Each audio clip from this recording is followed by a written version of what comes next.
Moonlit Ashes.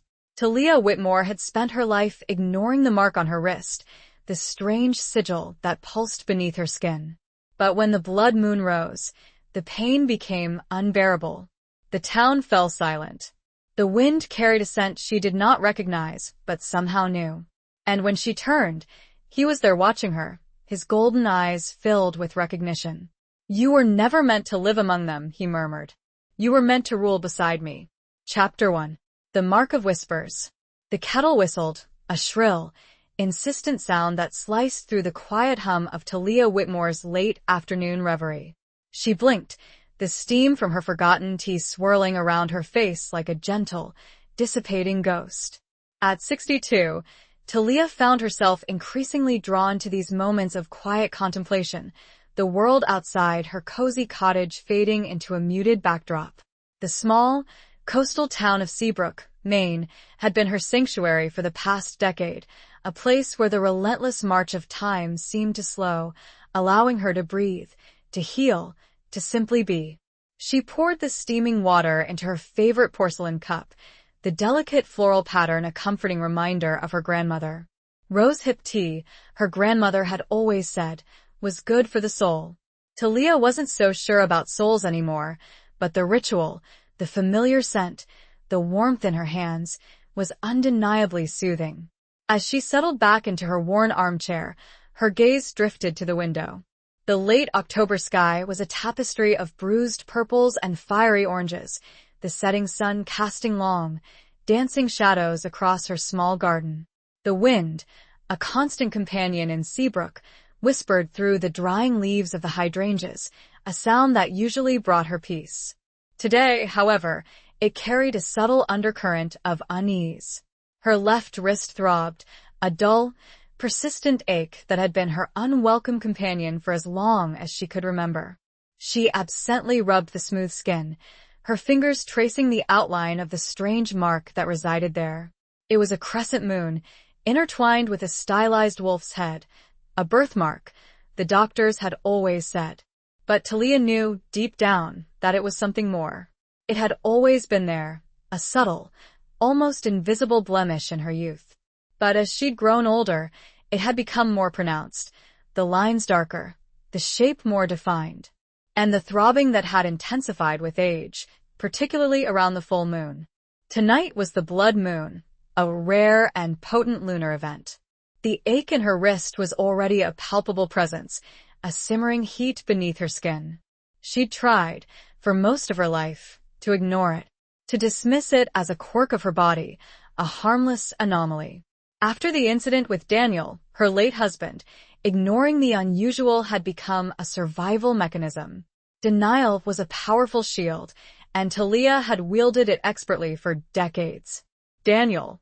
The name still brought a pang of mingled grief and regret, a complex cocktail of emotions she rarely allowed herself to taste.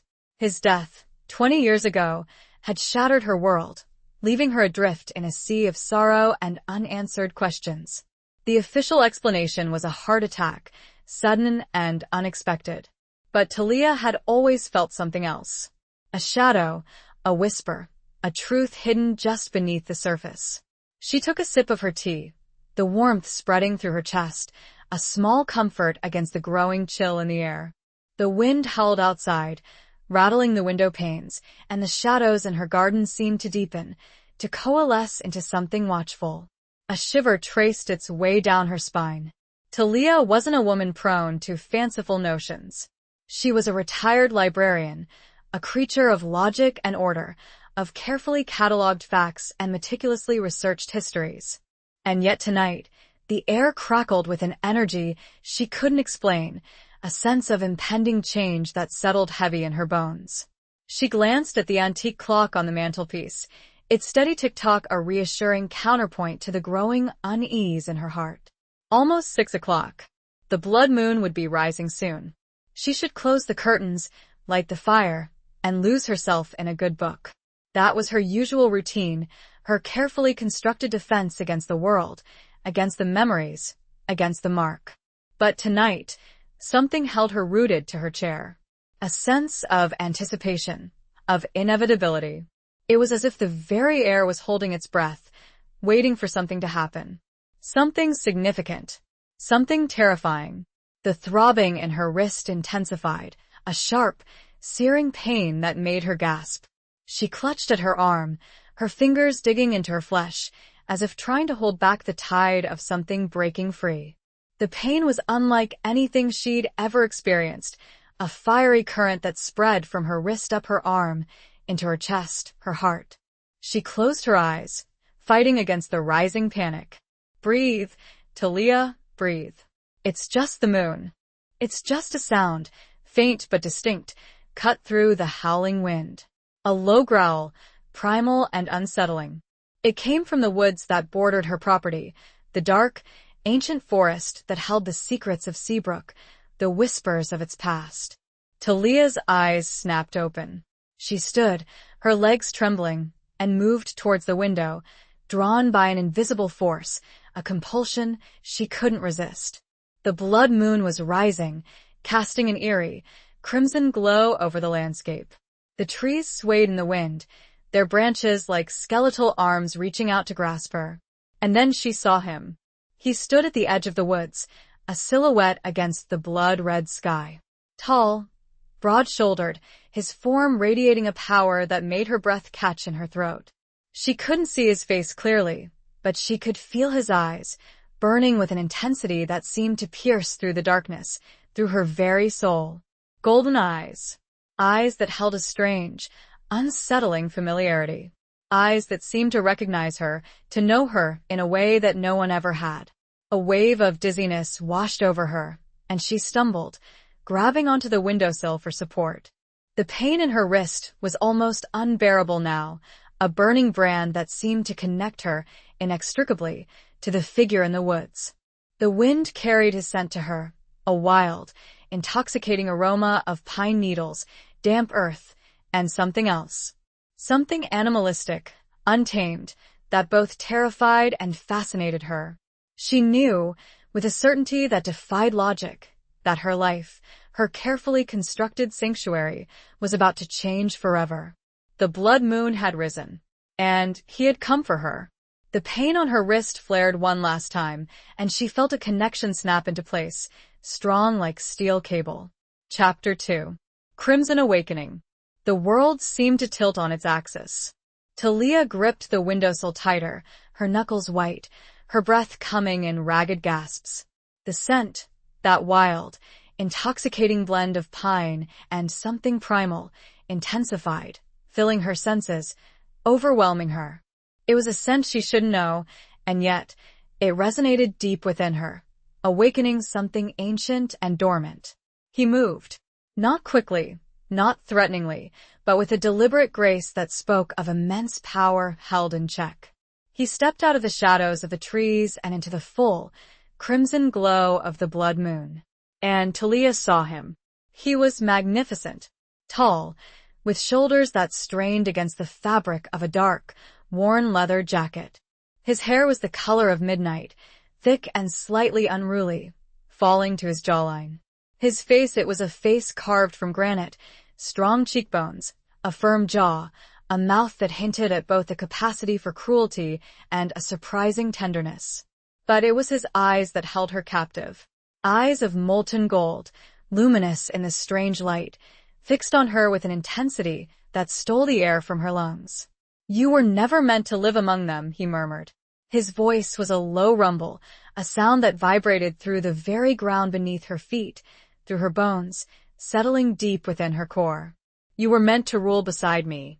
The words made no sense, and yet they resonated with a truth she couldn't deny. A truth that echoed the whispers of the mark on her wrist, the whispers she had spent a lifetime trying to ignore. Talia tried to speak, to form a question, a denial, anything to break the spell that held her bound. But her throat was dry, her tongue heavy, her mind reeling.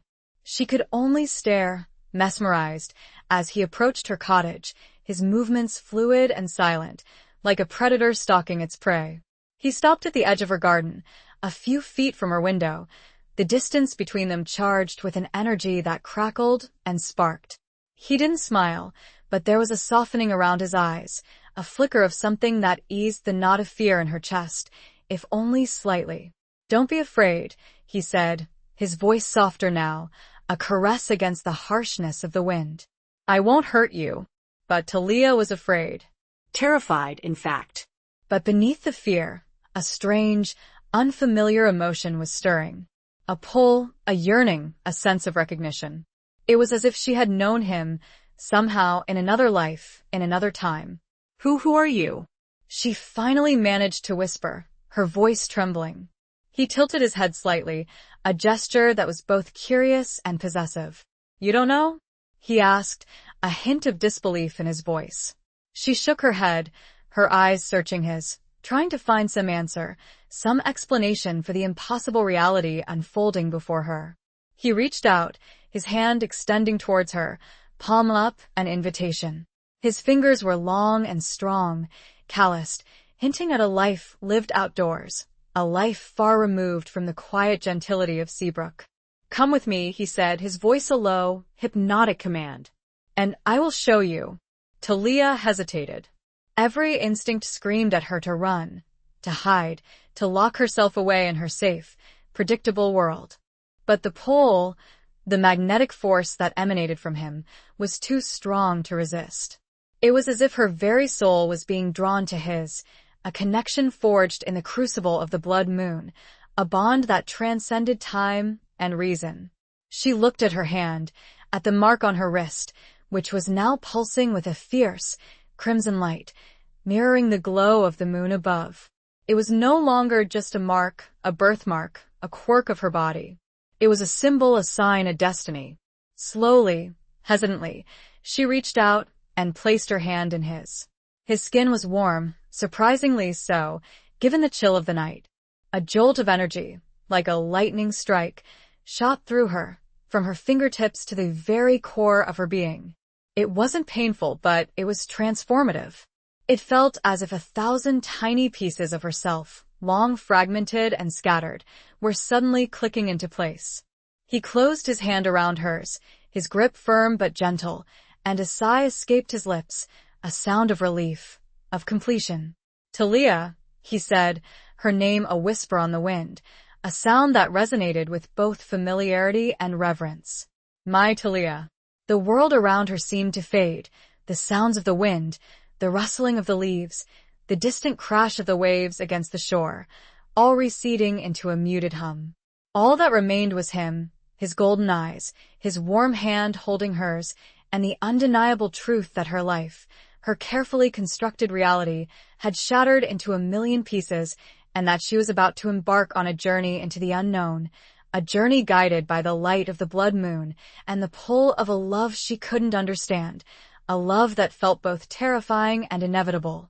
As he gently tugged her forward, the wind seemed to shift, carrying a whisper of acceptance, and a sense of belonging began to bloom within her, fragile yet persistent. The crimson light on her wrist pulsed one last time, before subsiding to a gentle, steady glow. She took a step. Then another. Chapter 3. Echoes in the silence. He led her away from the cottage, away from the familiar glow of the porch light, into the deepening shadows of the woods. Talia didn't resist, her hand still clasped firmly in his. It was as if she were in a dream, a strange, surreal dream where logic and reason had no place. The woods were alive with sound, despite the seeming silence. The rustling of leaves under their feet, the hooting of an owl in the distance, the snapping of twigs, all amplified by the heightened senses that seemed to be awakening within her. The scent of pine and damp earth was even stronger here, mixed with the ever-present, intoxicating aroma of him. She still didn't know his name. It felt strange, this intimacy, this connection with a man whose name she didn't even know. But somehow, it didn't seem to matter. Names felt insignificant, in the face of the primal bond that was forming between them. "Where were we going?" she asked, her voice still a little shaky, but stronger than before. He didn't answer immediately. He glanced back at her, his golden eyes scanning her face, as if searching for something. Then he looked ahead, his gaze fixed on a point deep within the woods. To a place where you can be safe, he finally said. A place where you can understand. Safe. The word felt ironic, given the circumstances. She was walking into the woods, in the middle of the night, with a man she didn't know, a man who clearly wasn't normal. And yet, she did feel safe, in a strange, inexplicable way. Safer than she had felt in years, perhaps even safer than she had felt in her own home. The path, if it could be called that, was winding and uneven, overgrown with roots and fallen branches. He navigated it with ease, his movements sure and confident, as if he knew these woods intimately. He held her hand tightly, guiding her around obstacles, protecting her from stumbling. Talia found herself studying him, taking in the details she hadn't noticed before. The way his muscles moved beneath his jacket, the subtle lines of tension around his eyes, the way his hair caught the moonlight filtering through the trees. He was a creature of the wild, undeniably so, and yet there was a refinement to him, a hint of something more. You said I was meant to rule beside you, she said, her voice barely a whisper, the words echoing the strangeness of his earlier claim. What did you mean by that? He stopped walking and turned to face her, his golden eyes searching hers in the dim light. He released her hand, but only to cup her face, his thumbs gently tracing the curve of her cheekbones. The touch sent shivers down her spine, a reaction that was both startling and pleasurable. You are one of us, Talia, he said, his voice low and intense. A werewolf. A Luna, to be precise. The destined mate of the Alpha. The words hung in the air, heavy and unbelievable. Werewolf. Luna. Alpha. It sounded like something out of a fantasy novel, a story she would have once dismissed as pure fiction. And yet, looking into his eyes, feeling the power that radiated from him, smelling the wild, untamed scent that clung to him, she couldn't deny the truth of it. A wave of dizziness washed over her again, and she swayed, her legs threatening to give way. He caught her, his arms wrapping around her, holding her close. His body was warm and solid, a comforting anchor in the swirling chaos of her emotions. I don't understand, she whispered, her voice choked with disbelief. I've lived my whole life, I've never you were hidden, he interrupted, his voice tight with a barely suppressed anger. Taken from your rightful place, from your pack, from me. Your memories were suppressed, your true nature concealed. But the blood moon, it has awakened you. It has broken the spell. He pulled back slightly, his eyes searching hers, his expression a mixture of concern and tenderness. It will take time, he said. Your body, your mind, your soul will need to adjust. But I will be here, every step of the way. I promise you. Talia looked up at him, her heart pounding in her chest. The fear was still there, a cold knot in her stomach, but it was overshadowed by a growing sense of wonder, of possibility, of belonging. Could it be true? Could she really be a werewolf? A Luna? The destined mate of this Alpha? It was a concept so foreign, so unbelievable, and yet it resonated with a deep, primal truth within her. A truth that had been buried, suppressed, but never truly extinguished. Who hid me? She asked, her voice trembling. And why? He hesitated, his jaw tightening, his golden eyes flashing with a dangerous light. That, he said, his voice low and guttural, is a story for another time. For now, we need to get you to safety. There are others who would not want you to awaken. Others who would see you silenced. The urgency in his voice sent a shiver of fear down her spine. She had a feeling that the world she was entering was far more dangerous, far more complex than she could have ever imagined. He took her hand again, his grip firm and reassuring. Come, he said. We have a long way to go. They continued their journey through the woods, the blood moon casting an eerie, crimson glow over their path. The silence between them was no longer awkward, but filled with unspoken questions, with shared emotions, with the growing awareness of a bond that was both ancient and inevitable. A low, distant howl echoed through the trees, and Talia's wrist pulsed in response, a silent acknowledgement of her new, terrifying, and exhilarating reality. Chapter 4. A Scent of Pine and Wolf. The air grew colder as they climbed, the path steepening, winding its way up through the dense forest. Talia, despite her age, found a surprising reservoir of strength within her, fueled by adrenaline and the strange, invigorating energy that seemed to flow from the man beside her. She stumbled occasionally, her city shoes ill-suited for the rough terrain, but he was always there, his hand steadying her, his presence a constant reassurance. She still hadn't asked his name. It felt almost deliberate now, a subconscious acknowledgement that names were a human construct, and the bond between them transcended such limitations. He was the wolf, the alpha, her mate. Those labels, as fantastical as they sounded, felt more real, more significant than any name he could have given her. But curiosity, that lifelong companion of a librarian, was beginning to gnaw at her. She wanted to know his story, his past, the secrets that lay hidden behind those intense golden eyes. She wanted to understand the world she was entering, the world of werewolves and lunas and ancient bonds. How did you find me?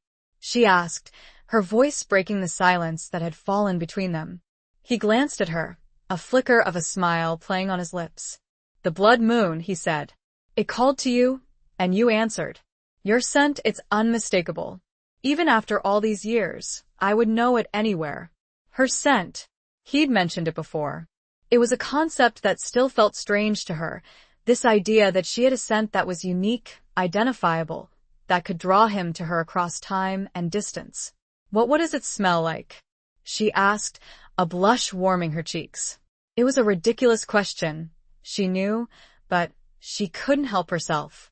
He stopped walking and turned to face her, his eyes darkening with an emotion she couldn't quite decipher. He reached out and gently touched a strand of her hair, his fingers brushing against her temple. Like home, he said, his voice low and husky. Like pine needles and rain-soaked earth. Like wildflowers and magic. The words, the way he said them, sent a shiver through her.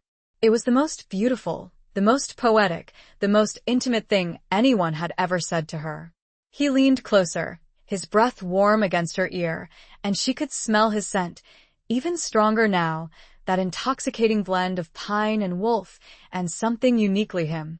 It was a scent that made her heart race, her senses swim, her body awaken in ways she hadn't thought possible. And you, he whispered, his voice a rough caress, you smell like safety, like a warm hearth on a cold night, like a sanctuary I've been searching for all my life. Talia closed her eyes, overwhelmed by the intensity of his gaze, the power of his words, the sheer presence of him. She had never felt so seen, so desired. It was both terrifying and exhilarating. He pulled back slightly, his eyes searching hers, a question in their depths. Do you feel it? He asked. The connection between us? She nodded, her throat too tight to speak. She did feel it, a palpable energy that flowed between them, a bond that was both physical and something more. It was as if their souls were intertwined, two halves of a whole, finally reunited. He smiled then, a genuine smile that transformed his face, softening the harsh lines, revealing a hint of vulnerability beneath the alpha's mask. It was a smile that made her heart ache, a smile that promised a depth of emotion she had never dared to dream of. Good, he said. Because it's only going to get stronger. He took her hand again, and they continued their climb, the silence between them now comfortable, filled with a shared understanding that transcended words. The trees began to thin, and through the gaps, Talia could see the moon, hanging low in the sky, its crimson glow fading to a pale, ethereal silver. They were nearing the top of the mountain, she realized, a place where the world seemed to stretch out forever, a vast expanse of darkness and shadows and hidden wonders. The scent of pine was overwhelming here, mixed with the crisp, clean air of the high altitude. And there was another scent, too, a faint, musky odor that she recognized instinctively as wolf. They emerged onto a rocky outcrop, a natural clearing that offered a breathtaking view of the valley below. The town of Seabrook was a cluster of twinkling lights in the distance, a miniature world that seemed impossibly far away, impossibly small. And then she saw them. Wolves. Dozens of them, scattered around the clearing, their eyes glowing in the moonlight, their bodies tense and watchful. They were magnificent creatures, their fur ranging in color from silver to black to a reddish-brown, their forms radiating power and grace. Talia gasped, a mixture of fear and awe coursing through her. She had never seen anything like it, this gathering of wild creatures, this silent assembly of power. The wolves turned their heads as one, their golden eyes fixed on her, their gazes assessing, curious and welcoming. The man beside her squeezed her hand, a silent reassurance. "They are my pack," he said, "and they are now yours." He stepped forward, his posture shifting, his body radiating an even greater aura of authority. He was no longer just a man, he was the alpha, the leader, the protector. "Talia," he said, his voice echoing across the clearing, a sound that commanded attention, that resonated with power. "Meet the Shadowclaw Pack." One of the wolves, a large silver male with piercing blue eyes, stepped forward and bowed his head, a gesture of respect, of submission. And then, one by one, the other wolves followed suit, their heads lowered, their bodies still, acknowledging her presence, her status. Talia felt a strange sense of rightness, a feeling that she had come home, that she was finally where she belonged. It was a feeling that defied logic, that contradicted everything she had ever known about herself, but it was undeniable. The man, her alpha, looked at her, his golden eyes filled with a love that was both fierce and tender, a love that promised a future she had never dared to imagine. He had not yet spoken his name, but it echoed in the space between them regardless. Chapter 5. The Claim of the Blood Moon. A wave of exhaustion washed over Talia, the adrenaline that had fueled her climb finally giving way to the physical and emotional toll of the night's events. She swayed slightly, and the alpha he still hadn't given her his name, but the title felt increasingly natural was instantly at her side, his arms supporting her, his body a warm, solid presence against the chill night air. "Easy," he murmured, his voice a low rumble that vibrated through her. "You're safe now." Safe. The word echoed in her mind, a stark contrast to the fear and uncertainty that had consumed her just hours before.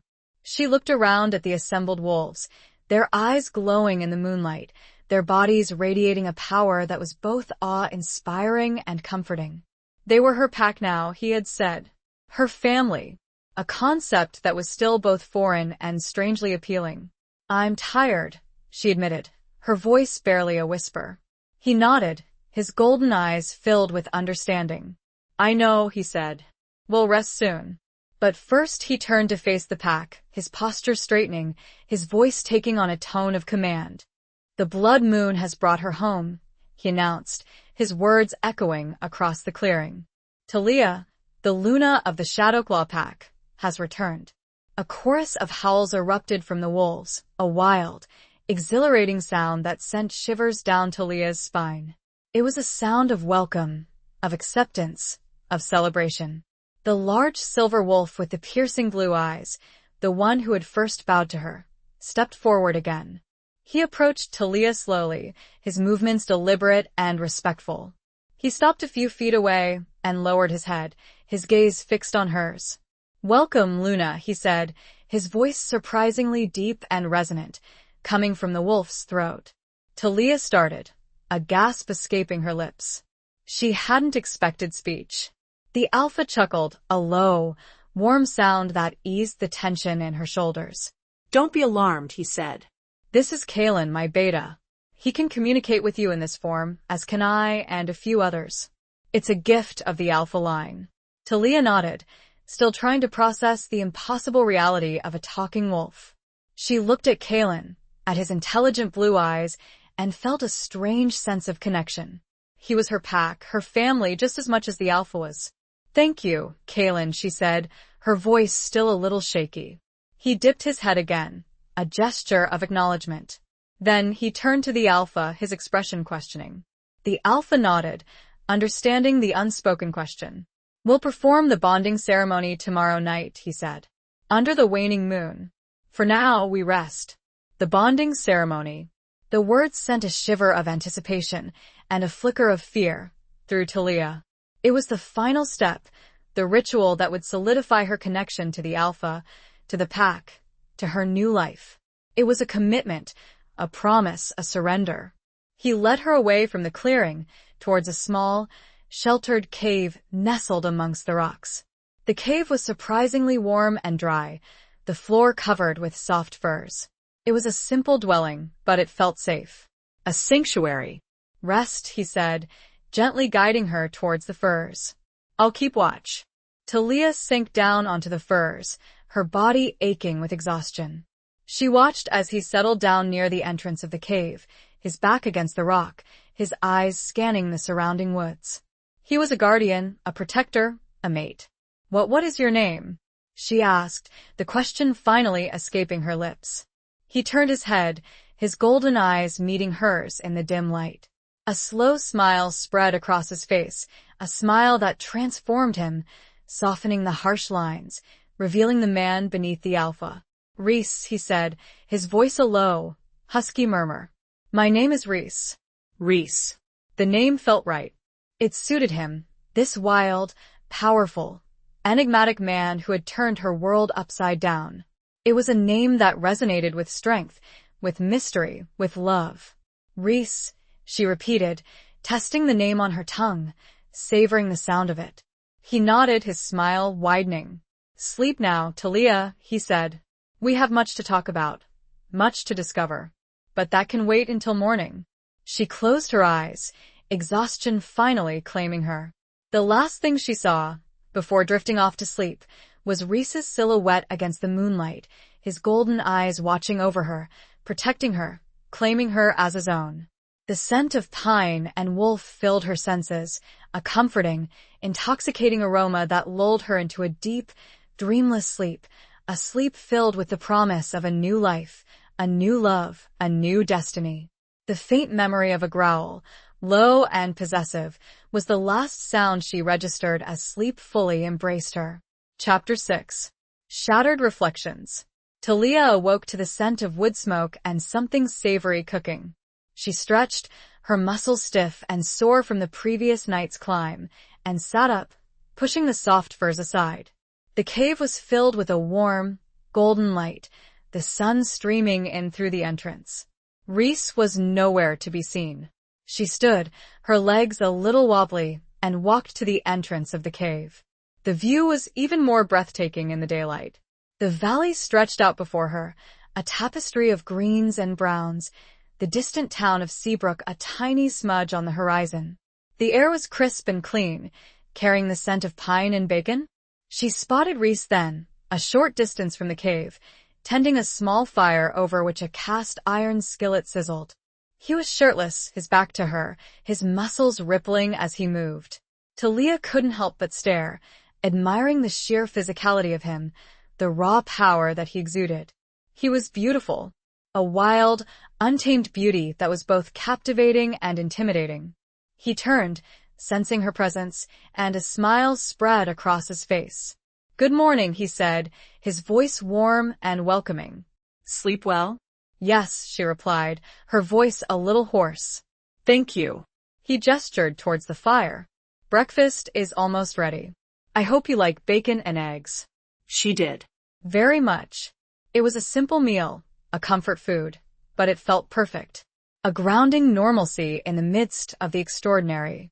They ate in silence, sitting on rocks near the fire, the only sounds the crackling of the flames and the distant calls of birds.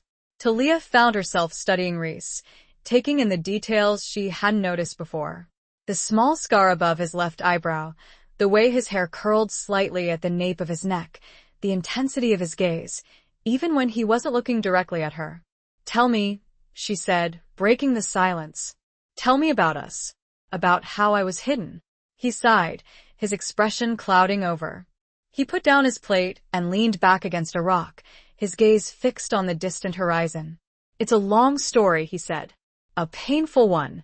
I have time, she replied. He took a deep breath, as if steeling himself for the task. You were born into the Shadowclaw pack, he began.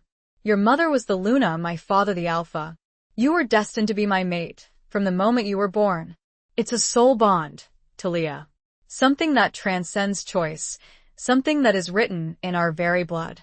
He paused, his gaze shifting to her, his eyes searching hers. But there were others who didn't want that to happen. A rival pack, the Nightshade clan, led by a ruthless alpha named Mocker. He wanted the power of the Shadowclaw, and he saw you as the key. Talia felt a chill run down her spine. The name Mocker, it sounded ominous, dangerous. When you were just a baby, Reese continued, his voice tight with suppressed anger, Mocker attacked. He killed your mother and my father. He tried to take you, to claim you for his own. But our pack, they fought back. They managed to save you, but it was too dangerous for you to stay. So they hid me? She asked, her voice trembling. He nodded. They entrusted you to a human couple, friends of the pack, who lived in Seabrook. They used ancient magic to suppress your memories, to conceal your true nature, to protect you from Mocker. They hoped that one day, when it was safe, you would return. Talia felt a wave of grief wash over her. Her mother killed. Her life a lie. Everything she had ever known, everything she had ever believed, was shattered. The couple who raised me, she said. They didn't know? No, RHYS replied. They believed you were their own child. It was necessary. For your safety, for their sanity. Talia thought of her adoptive parents, of their love, their kindness, their unwavering support. They had given her a good life, a normal life. And they had done it out of love, not knowing the truth, not knowing the sacrifice they were making. And Daniel? She asked, the name of her late husband a painful whisper. Was he? Reese hesitated. He was human, he said. But he was drawn to you, Talia. The bond, it was still there, even though it was suppressed. He felt it, even if he didn't understand it. He looked at her, his eyes filled with a deep sadness. I'm sorry, he said. I know this is a lot to take in. It was overwhelming. But amidst the grief, the confusion, the sense of betrayal, there was also a flicker of relief, of understanding. It explained so much. The mark on her wrist, the strange dreams, the feeling of incompleteness that had haunted her for years. She looked at Reese, at this man who was her destiny, her mate, her alpha. And she knew, with a certainty that defied logic, that she was finally home. The reflection she saw in his golden eyes was no longer shattered, but whole. Chapter 7. The Path Not Taken. The silence stretched between them, thick with unspoken emotions. Talia processed the weight of Reese's revelation, the shattered pieces of her past rearranging themselves into a new, unfamiliar narrative. She had lived a life built on a lie, a carefully constructed illusion designed to protect her. But now, the illusion was gone, and she was left facing a reality that was both terrifying and exhilarating. What about Mocker? She asked, breaking the silence. Is he still out there? Reese's jaw tightened, his golden eyes flashing with a dangerous light. Yes, he said, his voice low and guttural. He's still out there. And he still wants what he believes is his. He still wants you. The thought sent a shiver of fear down Talia's spine. This wasn't just a fairy tale, it was a real and present danger. She was a prize, a pawn in a power struggle that had spanned generations. But he won't get me, Reese continued, his voice filled with a fierce determination. I won't let him. I've waited too long to have you back. I won't lose you again.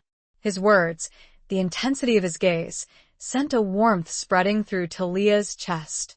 She was safe with him, she knew that. He would protect her, with his life if necessary. But the fear was still there, a cold knot in her stomach. She was a librarian, not a warrior. She didn't know how to fight, how to defend herself. What happens now? She asked. What about the bonding ceremony? He reached out and took her hand, his touch sending a jolt of energy through her. The bonding ceremony is a ritual, he explained. It's a way of solidifying the connection between us, of making it unbreakable. It's a sacred pact, witnessed by the pack, blessed by the moon. And what does it involve? She asked, her voice hesitant. He smiled, a gentle smile that eased the tension in her shoulders. "It's beautiful," he said. "It's a celebration of our love, of our destiny. We'll exchange vows, share our blood, and merge our souls. Merge our souls." The words sent a shiver of anticipation through her. It sounded intense, intimate, profound. "But it's more than just a ceremony," Reese continued. "It's a transformation. It will complete your awakening, Talia. It will unlock your full potential, your full power as a Luna." She looked at him, her eyes wide with wonder. What kind of power?" He chuckled, a low, warm sound. "The power to heal," he said. "The power to protect. The power to lead. You are a Luna, Talia. You are not just my mate, you are the heart of the pack. You are their strength, their guidance, their hope." The responsibility, the weight of it, felt almost overwhelming. She was just Talia, a retired librarian, a woman who had spent her life in quiet contemplation, surrounded by books. Could she really be this? A Luna? A leader? He seemed to sense her doubt, her fear. He squeezed her hand, his gaze locking with hers. "You are stronger than you think," he said. "You have a fire within you, Talia. A spirit that has been suppressed, but never extinguished. The bonding ceremony will unleash that fire, and you will blossom." His words, his belief in her, gave her strength. She looked at him, at this man who was her destiny, her mate, her everything. And she knew that she could do this. She could face whatever challenges lay ahead, as long as she had him by her side. "I am ready," she said, her voice firm, her gaze unwavering. He smiled, his golden eyes shining with pride. "I know you are," he said. "And I will be with you, every step of the way." He stood and pulled her to her feet. He held her close, his arms wrapping around her, his body warm and solid against hers. "Tonight," he whispered, his breath warm against her ear. "Tonight, we become one." He tilted his head to press a soft kiss to a stray tendril near her ear, another on her jaw, and then his eyes held hers as he lowered his mouth to hers, a claiming, a promise. The path diverged from all she knew, a brand new route laid before her. Chapter 8. Secrets in the Shadows. The day passed in a blur of preparations. Reese introduced Talia to more members of the pack, each encounter a mixture of awe and trepidation. She met Lyra, a petite, dark-haired woman with a sharp wit and even sharper claws, who was the pack's healer. She met Gareth, a towering, bear-like man with a gentle heart and a booming laugh, who was the pack's enforcer. And she met countless others, each with their own unique personality, their own role within the pack. What surprised Talia most was the normalcy of it all. Despite their ability to shift into wolves, despite the ancient rituals and the ever-present threat of Mocker, they were, in many ways, just like any other community. They had families, they had friends, they had jobs, they had lives. They laughed, they cried, they argued, they loved. They were human in their own way. Reese spent most of the day with her, answering her endless questions, explaining the pack's history, its traditions, its laws. He told her about the Council of Alphas, the governing body of the werewolf world, and about the ancient treaties that maintained the fragile peace between the packs. He told her about the dangers of rogue wolves, those who had rejected the pack structure and lived by their own brutal code. And he told her more about Mocker, about his ruthless ambition, his insatiable hunger for power. The more Talia learned, the more she realized the complexity of the world she had entered. It was a world of shadows and secrets, of ancient rivalries and hidden agendas. It was a world where survival depended on strength, on loyalty, on trust. As the sun began to set, a sense of anticipation, of nervousness, settled over Talia. The bonding ceremony was fast approaching, and she couldn't shake the feeling of unease. It wasn't just the ceremony itself, the ritualistic exchange of vows and blood, that made her anxious. It was the unknown, the transformation that Reese had promised, the unlocking of her full potential, her full power as a Luna. What would that mean? What would it feel like? She found herself pacing the small clearing outside the cave, her hands clasped tightly together, her mind racing. Reese watched her, his golden eyes filled with concern. Are you all right? He asked, his voice gentle. She stopped pacing and looked at him, her expression troubled. I don't know, she admitted. I'm scared. He walked towards her and took her hands in his touch sending a warmth spreading through her. It's okay to be scared, he said. It's a big step. A life-altering one. But what if I'm not strong enough? She asked, her voice trembling. What if I can't live up to your expectations? To the pack's expectations? He smiled, a reassuring smile that eased the knot of fear in her chest. You are strong enough, Talia, he said. You are stronger than you know. And you don't have to live up to anyone's expectations but your own. I chose you, Talia. Not because of your title, not because of your power, but because of you. Because of your heart, your spirit, your soul. His words, the sincerity in his eyes, gave her courage. She took a deep breath, trying to calm her racing heart. There's something else, she said, her voice hesitant. Something I haven't told you. He raised an eyebrow, his expression questioning. Daniel, she said, the name of her late husband a painful whisper. His death, it wasn't natural. I mean, it was ruled a heart attack, but I always felt something else. Something wrong. Reese's expression darkened, his eyes narrowing. What do you mean? He asked. Talia hesitated, unsure how to explain the vague, unsettling feeling that had haunted her for years. I don't know, she said. It was just a feeling, a sense of darkness, of something watching me, something evil. Reese's grip on her hands tightened. Mocker, he said, his voice low and guttural. He must have been watching you, even then, waiting for his chance. The thought sent a chill down Talia's spine. Had Mocker been responsible for Daniel's death? Had he been manipulating her life, even before she knew of her true nature? Reese released a breath, fury and something akin to fear swimming in his eyes. I need to make preparations. The pack needs to be ready. Mocker will not let this go uncontested. I won't let anything or anyone hurt you. Not again. Talia nodded, secrets swirling in the shadows, truth and lies blurring. Chapter 9. Whispers of the Ancient Ones. Reese left to address the pack, leaving Talia with Lyra, the pack healer. The petite woman, with her sharp eyes and even sharper wit, had an air of quiet authority that Talia found both comforting and intimidating. So, Lyra said, breaking the silence that had fallen between them. You're finally home. Talia nodded, a small smile playing on her lips. It feels strange, she admitted. But right. Somehow. Lyra chuckled, a low, throaty sound. It will, she said. It takes time. But you'll adjust. You're a Luna, Talia. It's in your blood. It's in your soul. Talia looked at Lyra, her expression curious. Reese said the bonding ceremony will transform me, she said. Unlock my full potential. What does that mean, exactly? Lyra's expression became serious, her eyes taking on a faraway look.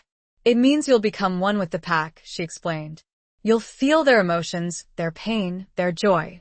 You'll be able to heal them, to protect them, to guide them. You'll be connected to the Ancient Ones, to the spirits of the Lunas who came before you. The Ancient Ones. The words sent a shiver down Talia's spine. It sounded mystical, magical. The spirits? She asked, her voice hesitant. Lyra nodded. They're always with us, she said. Whispering their wisdom, offering their guidance. You'll learn to listen to them, to draw strength from them. They'll help you find your way. Talia wasn't sure what to make of it all. She was a woman of science, of logic, of reason. The idea of communicating with spirits, it felt fantastical. But it's not just about magic, Lyra continued. It's about responsibility. You'll be the heart of the pack, Talia. Their emotional anchor. Their confidant. Their queen. The weight of that responsibility settled heavily on Talia's shoulders. She was just Talia, a retired librarian, a woman who had spent her life in quiet solitude. Could she really be this? A queen? Lyra seemed to sense her doubt, her fear. She reached out and took Talia's hand, her touch surprisingly gentle. You're not alone, she said. We'll be here for you. The whole pack. And Reese, he loves you, Talia. More than you know. He'll guide you, protect you, support you. Always. Talia squeezed Lyra's hand, grateful for her reassurance. She looked out at the gathering darkness, at the first stars appearing in the twilight sky. The moon, a sliver of silver, was beginning to rise. The bonding ceremony was drawing near. Tell me about the ceremony, Talia said. What should I expect? Lyra smiled, a knowing smile that hinted at secrets yet to be revealed. It's beautiful, she said. It's a celebration of love, of unity, of destiny. You'll wear a gown made of moonlight and shadows. She gestured to a shimmering fabric laid out on a nearby rock, woven by the pack's elders. You'll exchange vows with Reese, words that have been spoken by Lunas and Alphas for centuries. You'll share your blood, a symbol of your unbreakable bond.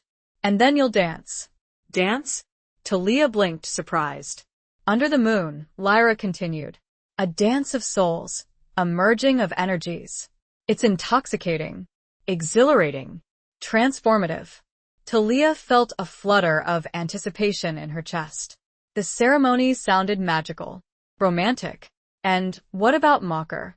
She asked, the name a dark cloud on the horizon. Lyra's expression hardened, her eyes flashing with a dangerous light. Reese will protect you, she said. The pack will protect you. We won't let him harm you. We won't let him take you away from us. Not ever. The loyalty, the ferocity, in Lyra's voice was both comforting and unsettling. Talia was beginning to understand the depth of the pack bond, the unwavering commitment they had to each other, to their Alpha, to their Luna. As darkness fully descended and the moon climbed higher in the sky, a sense of inevitability settled over Talia. Tonight, her life would change forever. Tonight, she would become one with Reese, with the pack, with the Ancient Ones. Tonight, whispers would become clear. Chapter 10. The Price of Belonging. The clearing was transformed. Torches, strategically placed amongst the rocks, cast a flickering, golden light, illuminating the assembled pack. They stood in a circle, their eyes fixed on Talia, their expressions a mixture of anticipation, respect, and reverence. The air hummed with energy, a palpable sense of magic, of ancient ritual. Reese stood at the center of the circle, opposite a small, stone altar draped with dark furs. He wore a tunic of deep black, embroidered with silver thread, depicting the crescent moon and wolf's head sigil of the Shadowclaw pack. He looked regal, powerful, and utterly breathtaking. Lyra led Talia to the edge of the circle, where the gown of moonlight and shadows awaited. It was a masterpiece, crafted from a shimmering, ethereal fabric that seemed to shift and change with the light. It was the color of twilight, a blend of deep blues, purples, and silvers, and it felt as light as air against her skin. As Talia slipped into the gown, she felt a strange sense of connection. It was as if the fabric itself was alive, imbued with the spirit of the pack, with the energy of the moon. She felt beautiful, powerful, and utterly terrified. Lyra fastened the gown, her fingers deft and sure. You look stunning, she said, her voice filled with admiration. A true Luna. Talia smiled, a nervous smile that didn't quite reach her eyes. She looked at her reflection in a small, polished piece of obsidian that Lyra held up. She hardly recognized herself. The woman staring back at her was different. Stronger, more confident, more alive. Lyra led her into the circle, the pack parting to make way for her. The silence was absolute, broken only by the crackling of the torches and the distant howl of a lone wolf. Talia felt 1,000 eyes on her, 1,000 expectations, 1,000 hopes. She reached Reese, her heart pounding in her chest. He looked at her, his golden eyes filled with a love that was both fierce and tender, a love that took her breath away. He reached out and took her hand, his touch sending a jolt of energy through her. You are beautiful, he whispered, his voice husky with emotion. So are you, she replied, her voice barely a whisper. The ceremony began. Kalen, Reese's beta, stepped forward, his voice booming across the clearing. He spoke in an ancient tongue, a language that Talia didn't understand, but that resonated deep within her, awakening something primal, something ancient. The words were a call to the spirits, an invocation of the moon, a blessing of the bond. Talia felt a strange energy swirling around her, a tingling sensation that spread from her fingertips to the very core of her being. Rhys took a small, silver knife from the altar. He held it up, the blade gleaming in the torchlight. Talia felt a flicker of fear, but she trusted him. She knew he wouldn't hurt her.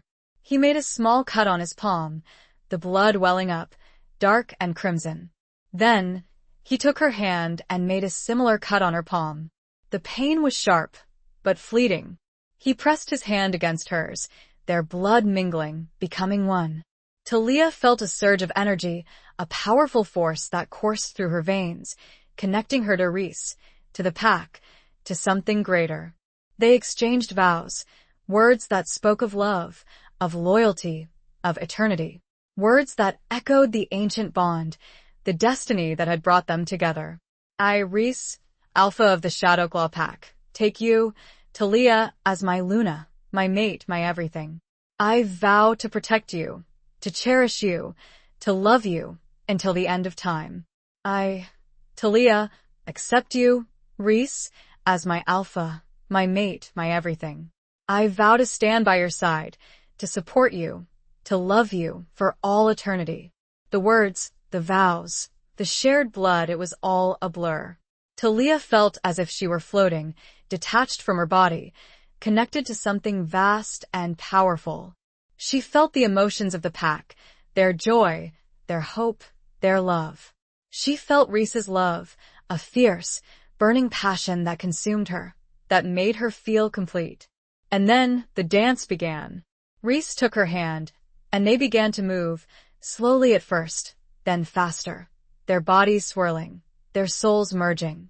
The music, provided by unseen musicians playing drums and flutes, was hypnotic, primal, intoxicating. Talia felt herself changing, transforming. She felt a power awakening within her, a strength she had never known she possessed. She felt the connection to the ancient ones, to the spirits of the Lunas who came before her. She heard their whispers, their guidance, their wisdom. She was no longer just Talia, the retired librarian. She was Talia, the Luna of the Shadowclaw Pack. She was a protector, a healer, a leader. But as the dance reached its crescendo, as the moon reached its zenith, Talia felt a sharp, piercing pain in her chest. A darkness, a shadow, a presence. Mocker. He was here. The music stopped. The dancing ceased. The pack, sensing the danger, formed a protective circle around Talia and Rhys. The price, it seemed, was to be paid immediately. Chapter 11. A Dance with Destiny. The air crackled with tension. The joyous celebration abruptly transformed into a scene of impending conflict. Talia felt Rhys's body tense beside her, his hand tightening around hers, his golden eyes scanning the surrounding woods. The pack, in their wolf forms, were a wall of fur and muscle, their teeth bared, their growls a low, rumbling threat. He's here, Rhys said, his voice a guttural whisper. Mocker. Talia felt a surge of fear, a cold knot in her stomach. She had known this was coming, but the reality of it, the immediacy of the danger, was terrifying. What do we do? She asked, her voice trembling. We fight, Rhys replied, his voice filled with a fierce determination. We protect what's ours. We protect you. He turned to Kaelin, his beta, who stood beside him, his silver fur bristling with anticipation. Take Talia to the safe room, Rhys commanded. Protect her with your life. Kaelin nodded, his blue eyes unwavering. He shifted back into his human form, his expression grim. Come, Luna, he said, his voice urgent. Talia hesitated. She didn't want to leave Rhys, to abandon him to face Mocker alone. But she began. Go, Rhys interrupted, his voice sharp. This is not your fight, Talia. Not yet. I need you to be safe. His words, the look in his eyes, convinced her. She knew he was right. She wasn't a warrior, not yet. She would only be a liability in this fight. She followed Kalen, his hand gripping her arm, guiding her through the pack, towards a hidden passage behind the stone altar. The passage led to a small, underground chamber, carved into the rock. It was sparsely furnished, but it felt safe. A sanctuary. "Stay here," Kalen said. "No matter what you hear, no matter what happens, stay here. I will come for you when it's safe."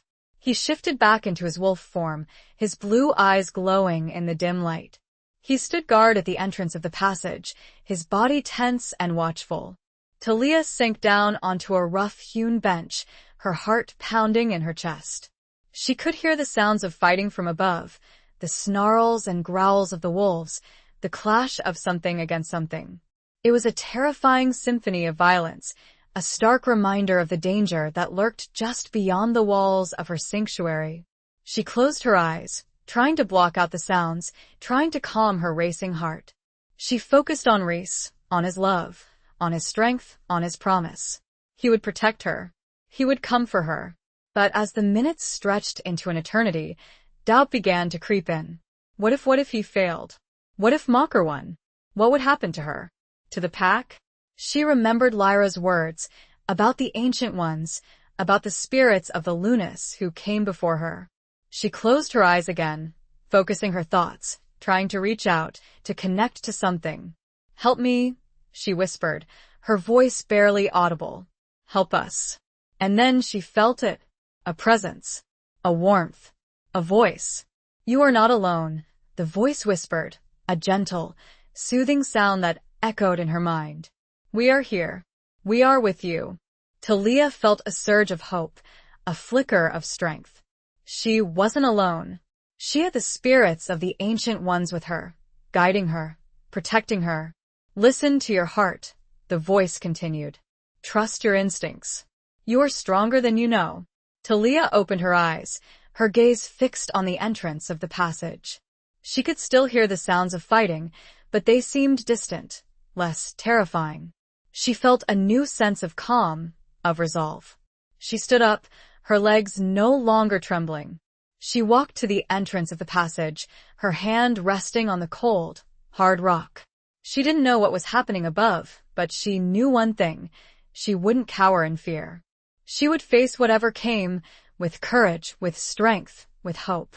The destiny she had long avoided was upon her, and, as she listened to the ancient voices within her, she began to formulate a desperate, dangerous plan. She was dancing with her fate, but she refused to let it lead. Chapter 12. Tears of the Forgotten. Time seemed to stretch and distort within the confines of the hidden chamber. The sounds of battle raged above, a chaotic symphony of snarls, howls, and the chilling clang of metal against metal. Talia paced restlessly, her initial resolve battling with rising waves of fear and helplessness. The whispers of the ancient Lunas were a comforting presence, but they offered no concrete solutions, only cryptic encouragement and vague assurances. She had to do something.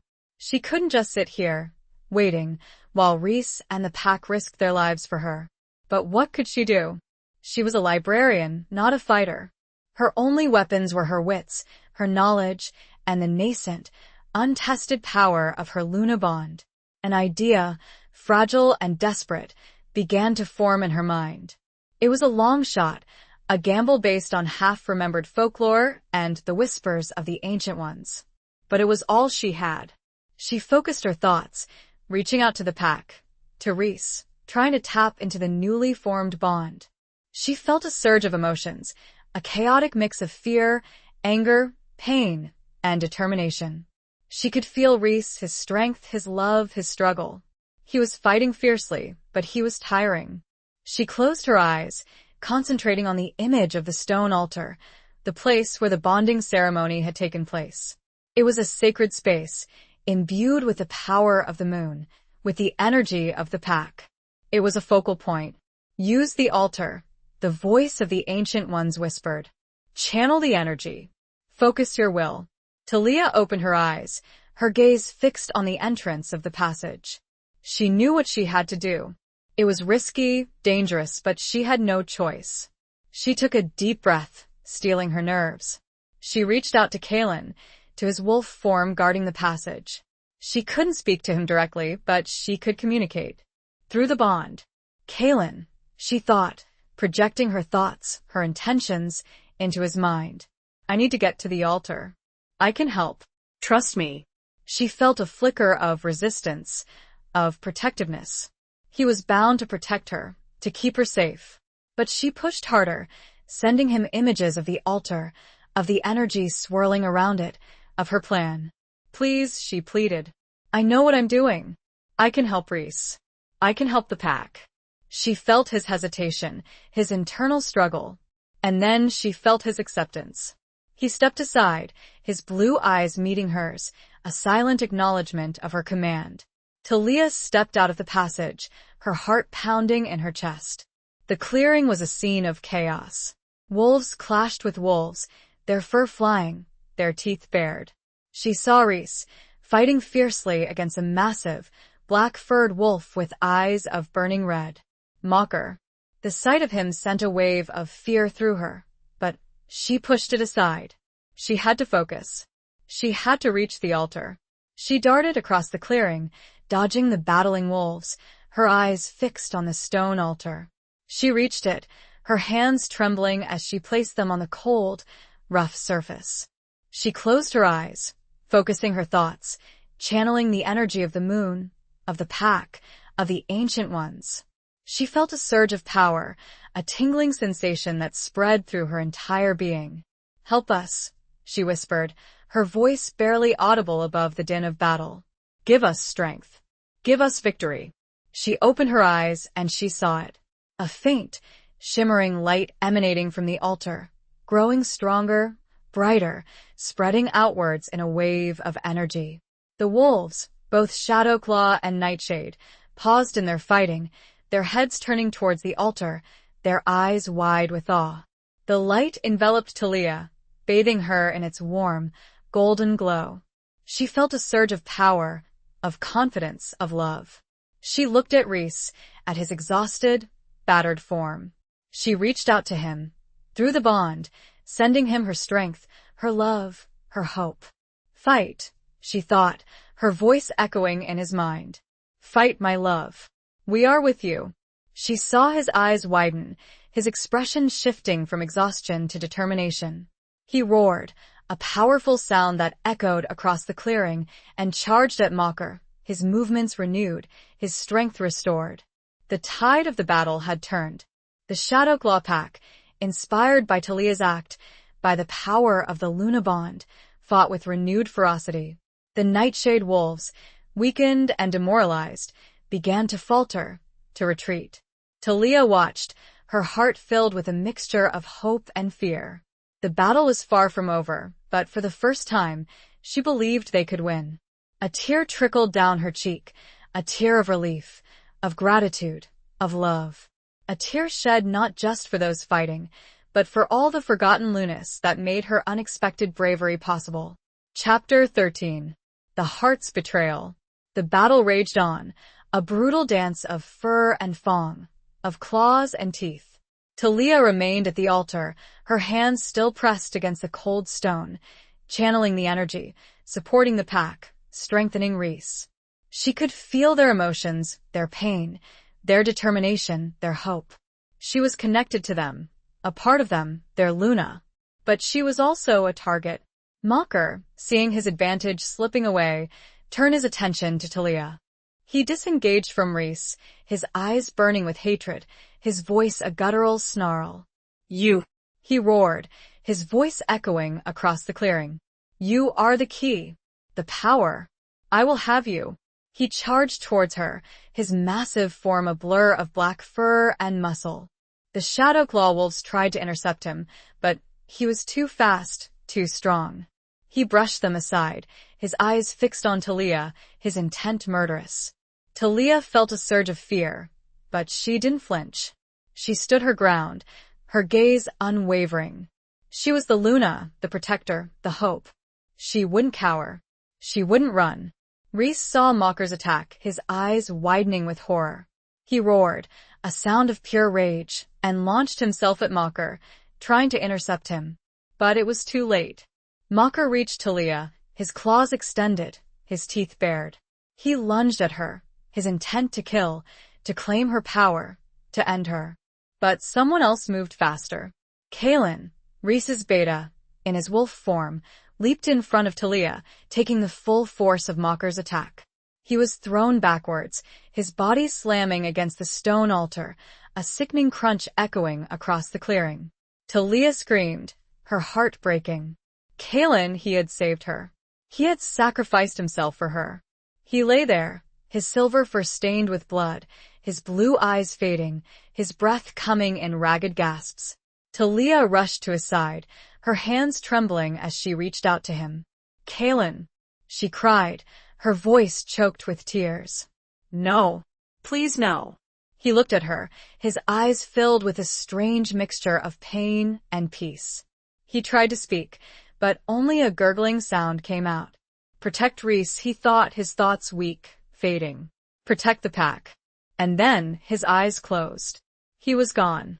Talia felt a wave of grief wash over her, a pain so intense it felt as if her heart were being ripped from her chest. Kalen, her friend, her protector, her pack. He was dead. Because of her. Rage, raw and primal, surged through her. She looked at Mocker, at his triumphant, blood-soaked form. He was a monster. A murderer. She stood up, her legs trembling, her hands clenched into fists. She felt the power of the Luna bond surging within her, stronger than ever before, fueled by her grief, her rage, her hatred. You monster! She screamed, her voice echoing across the clearing. You will pay for this. She raised her hands, and a wave of energy erupted from her, a powerful force that slammed into Mocker, throwing him backwards, sending him crashing to the ground.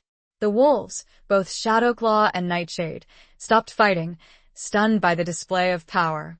They looked at Talia, at her glowing eyes, at her trembling form. They had never seen anything like it.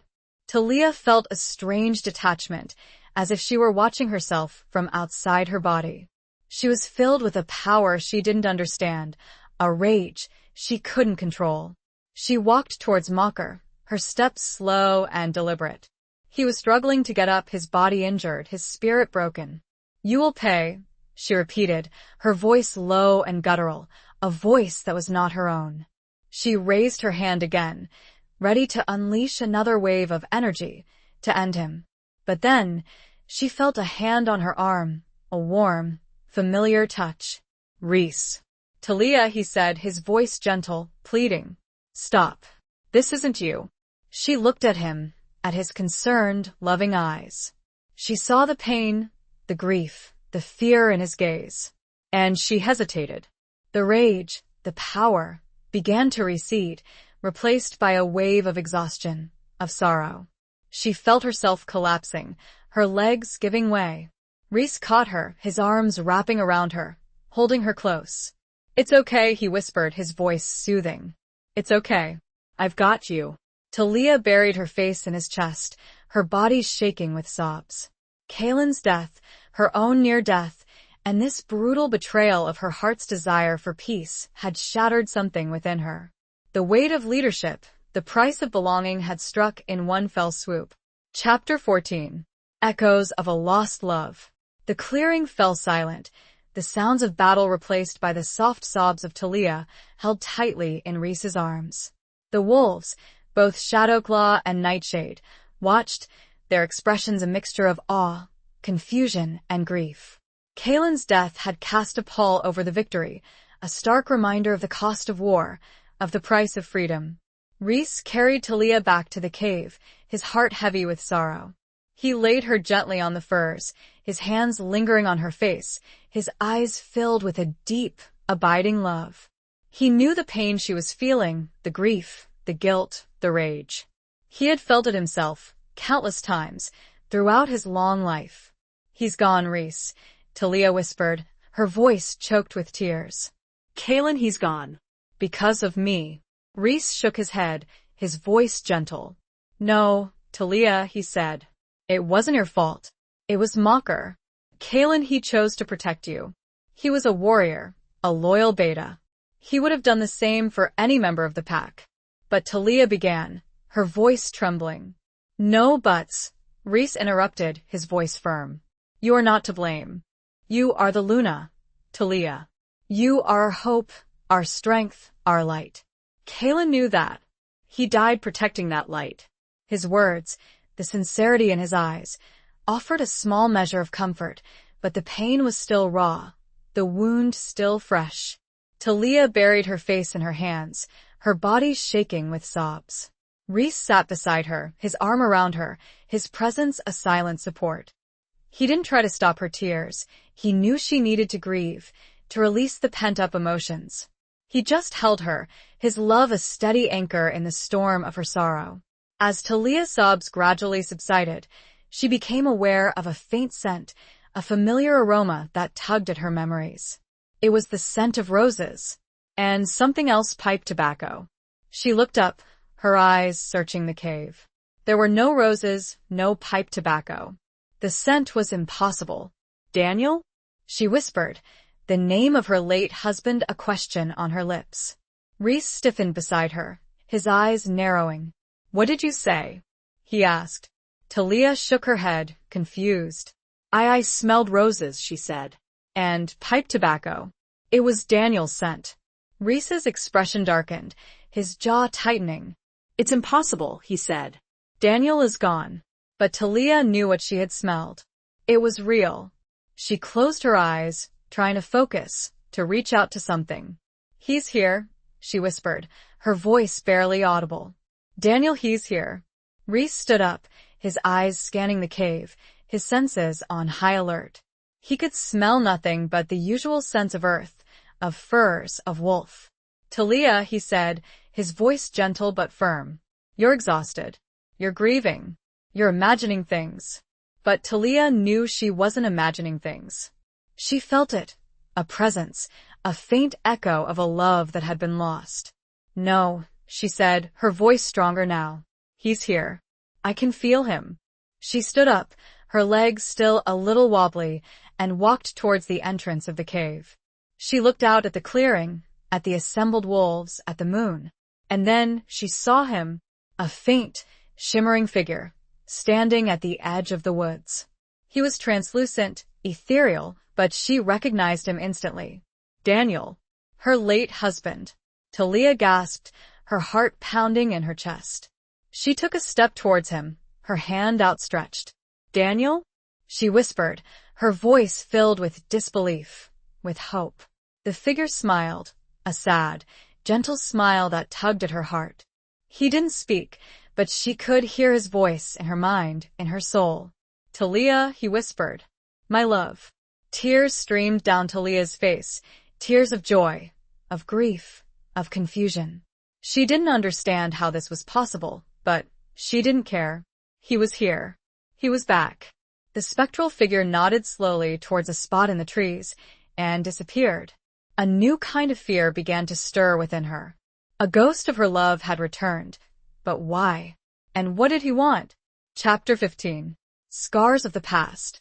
Reese watched in stunned silence as Talia walked towards the edge of the woods, her gaze fixed on something he couldn't see, her hand outstretched as if reaching for someone who wasn't there. He felt a cold knot of dread forming in his stomach. He had seen the effects of grief, of trauma, of magic. He knew that the mind could play tricks, that it could conjure illusions, that it could break. Talia, he called, his voice sharp, urgent. Come back. It's not real.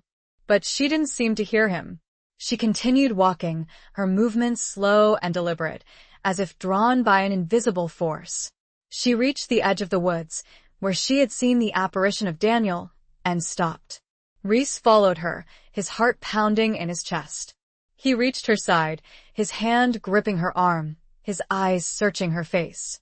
Talia, he said, his voice gentle, pleading. What are you doing? What do you see? She looked at him, her eyes filled with a strange mixture of grief, wonder, and determination. He was here, she said, her voice barely a whisper. Daniel. He was here. Reese shook his head, his voice firm. No, Talia, he said. It wasn't him. It was a trick. A hallucination. You're exhausted. You're grieving. No, she interrupted, her voice stronger now. It was him, Reese. I know it was. I felt him. I heard him.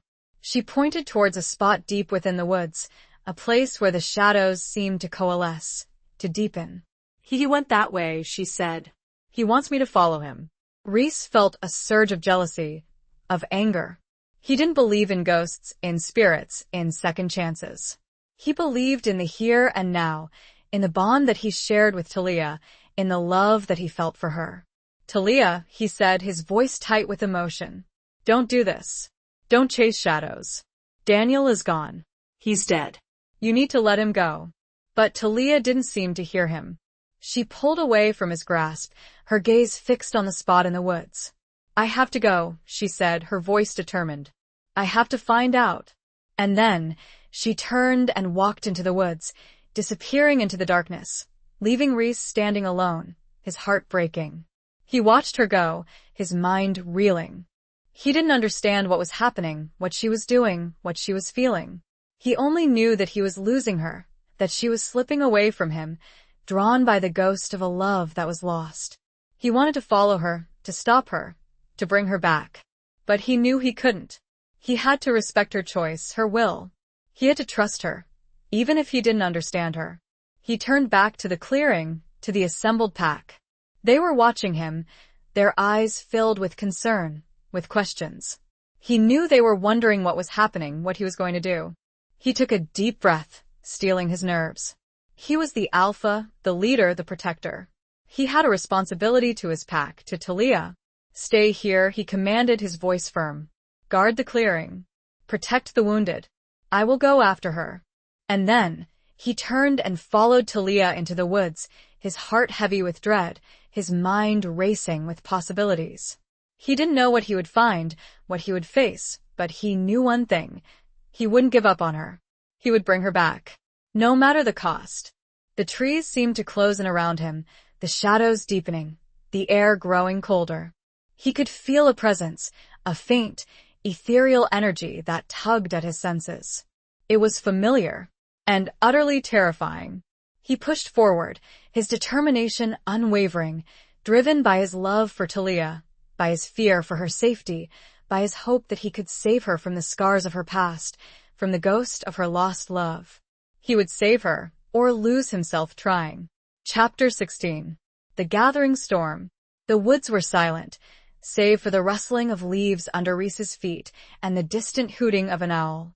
He followed Talia's trail, her scent still faint but discernible, mixed with the lingering aroma of roses and pipe tobacco. It was a scent that twisted his gut, a reminder of the man who had held Talia's heart before him, a man who is now a ghost. He pushed aside his jealousy, his anger, his fear. He had to focus. He had to find Talia, to protect her, to bring her back. He didn't understand what was happening, why Daniel's spirit had appeared, what it wanted, but he knew one thing. It was dangerous. It was a threat to Talia, to their bond, to everything. He moved quickly, silently, his senses on high alert. He could feel the presence, the ethereal energy, growing stronger, closer. It was cold, unsettling, and filled with a deep sadness. He reached a small clearing, bathed in the pale light of the waning moon. And he saw her. Talia stood in the center of the clearing, facing the apparition of Daniel.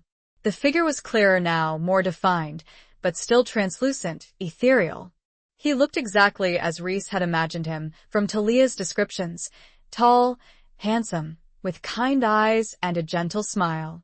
He was perfect and utterly unreal. Talia was talking to him, her voice barely a whisper, her expression a mixture of grief, wonder, and love. Reese felt a pang of something in his chest. He didn't want to intrude, to interrupt, but he knew he had to. He couldn't let Talia be consumed by this illusion, by this ghost. He stepped into the clearing, his movements slow and deliberate. Talia, he said, his voice gentle but firm. She turned, her eyes widening as she saw him. She looked torn, conflicted, caught between two worlds, between two loves. Reese, she whispered, her voice filled with confusion. The apparition of Daniel turned towards Reese, his expression sad, resigned. He didn't speak, but Reese could feel his presence, his emotions. He felt no threat, no malice, only sorrow. And love. For Talia. Talia, Reese said again, his voice stronger now. Come back to me. This isn't real. He's gone. Talia shook her head, her eyes fixed on Daniel. No, Reese, she said. He's here. He needs me. He doesn't need you, Talia, Reese said, his voice pleading. He's dead. You need to let him go. You need to move on. The apparition of Daniel smiled sadly and shook his head, then pointed behind Reese. Before Reese could act on the warning, a cold gust of wind swept through the clearing, extinguishing the moonlight, plunging them into darkness. He heard Talia cry out, and a guttural roar ripped the air. Reese spun around, his senses on high alert, his claws extended. He could smell them, the scent of nightshade wolves. Mocker's pack. They had followed him. They had ambushed him. Talia.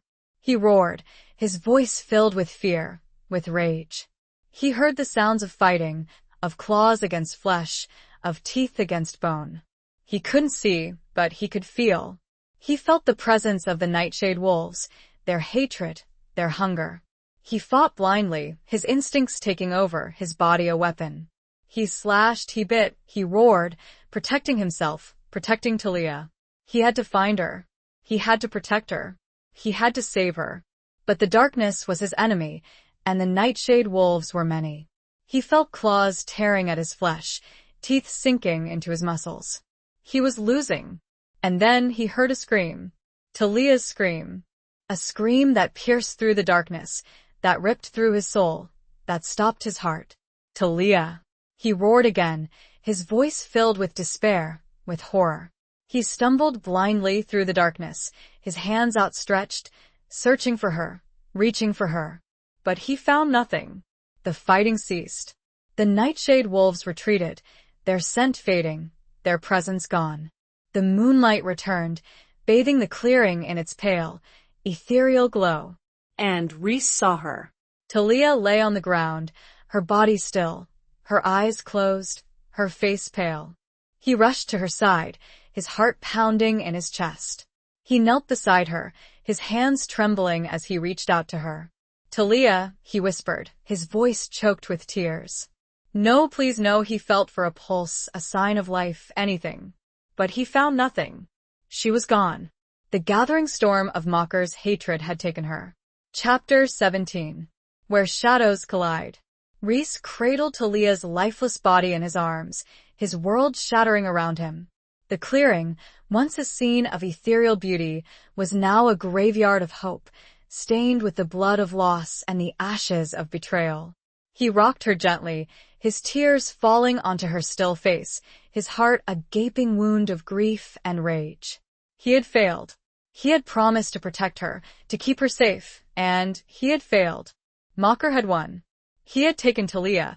He had stolen her life. He had destroyed everything.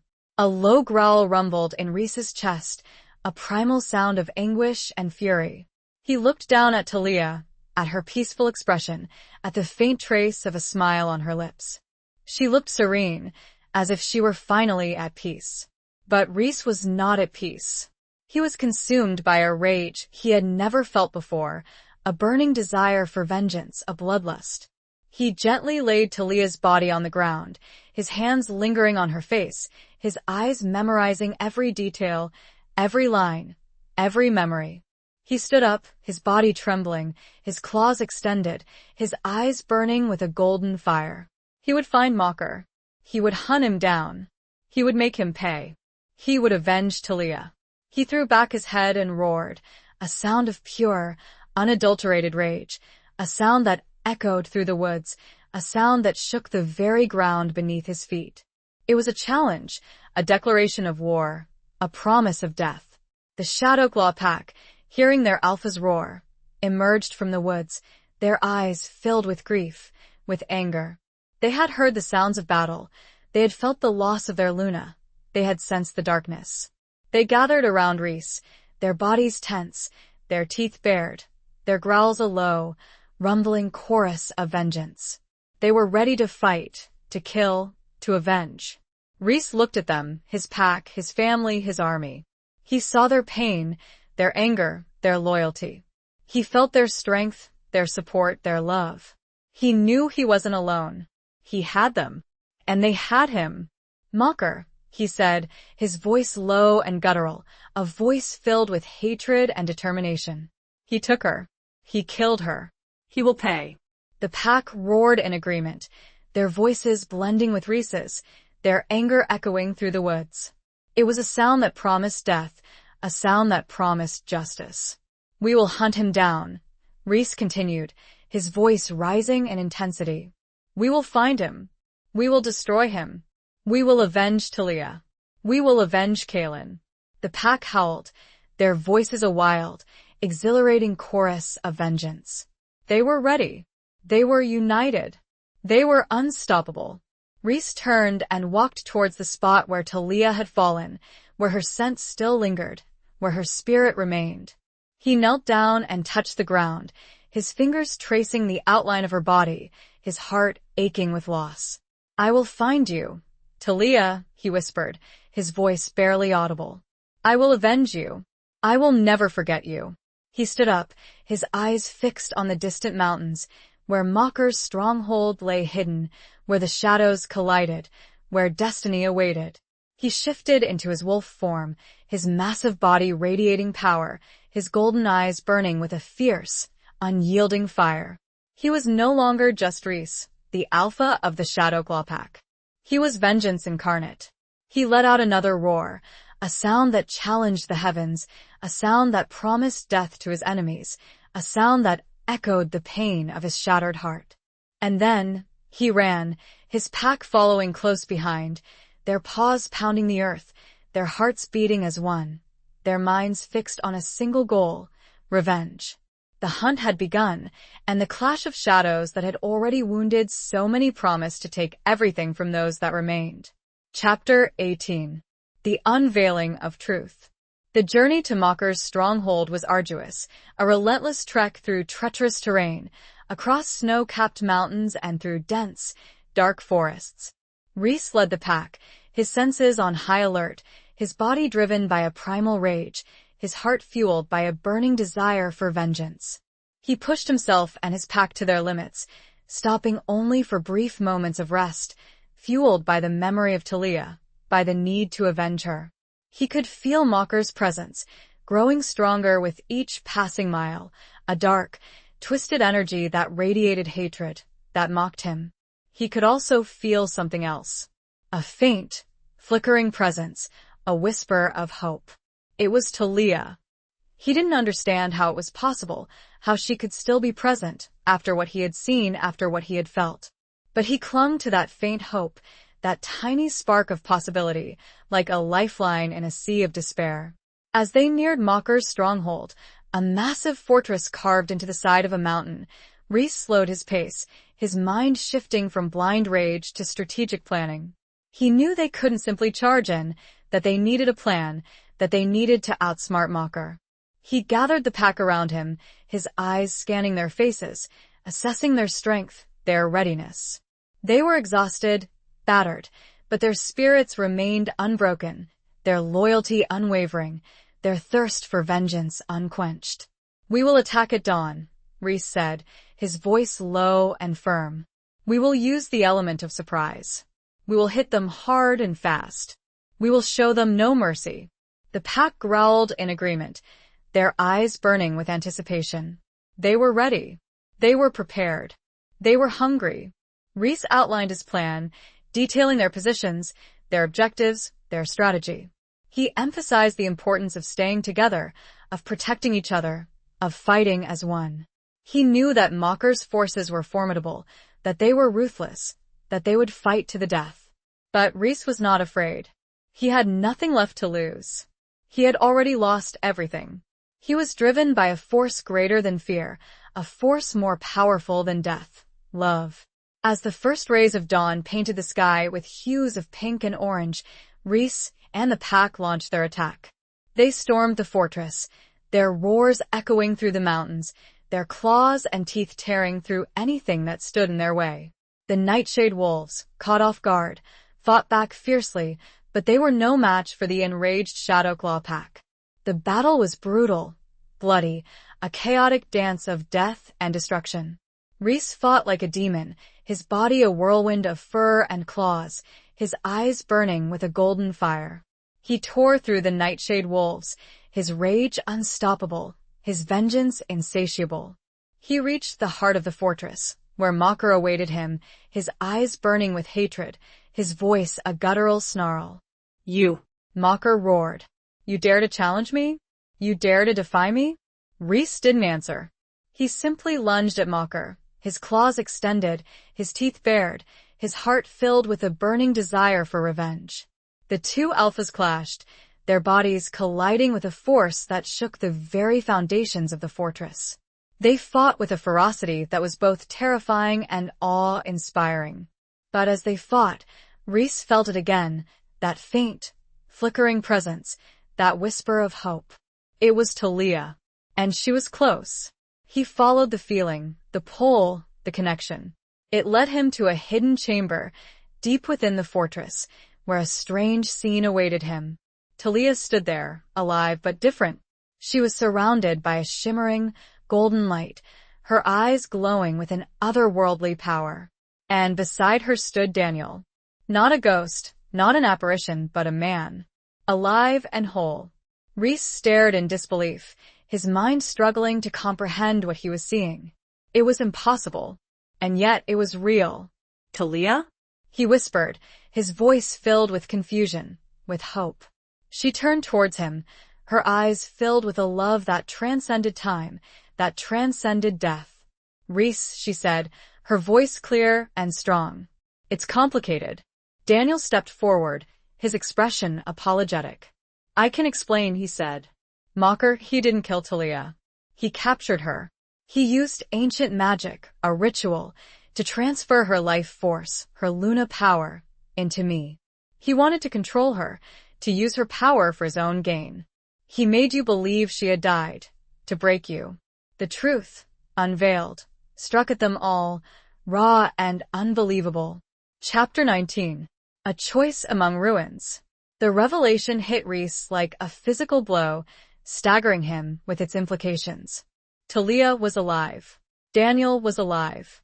And Mocker had orchestrated the entire scenario, manipulating them all, playing on their grief, their love, their loyalty.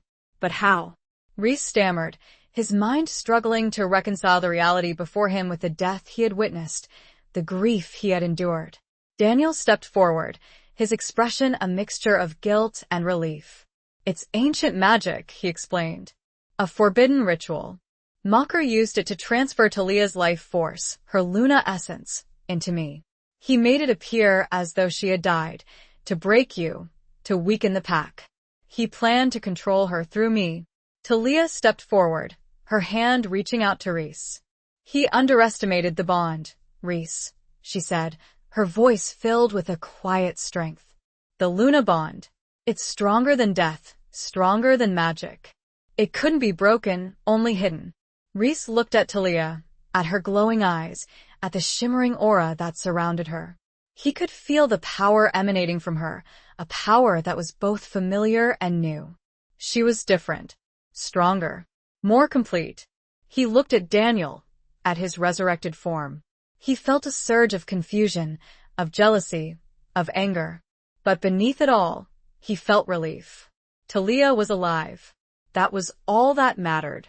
Mocker, Rhys said, his voice low and guttural. Where is he? As if summoned by his name, Mocker appeared at the entrance of the chamber, his eyes burning with hatred, his voice a triumphant snarl. You, he roared. You think you've won? You think you can defy me? He raised his hands, and a wave of dark energy erupted from him, slamming into Rhys, throwing him backwards. Talia stepped forward, her eyes blazing with power. You will not harm him, she said, her voice ringing with authority. You will not harm anyone ever again. She raised her hands, and a wave of golden light erupted from her, clashing with Mocker's dark energy. The chamber shook, the very foundations of the fortress trembling. The battle was joined, Not of claws and teeth, but of wills, of powers, of destinies. Rhys struggled to his feet, his body aching, his spirit renewed. He watched as Talia and Mocker battled, their energies clashing, their powers opposing. He knew he had to help her, but he didn't know how.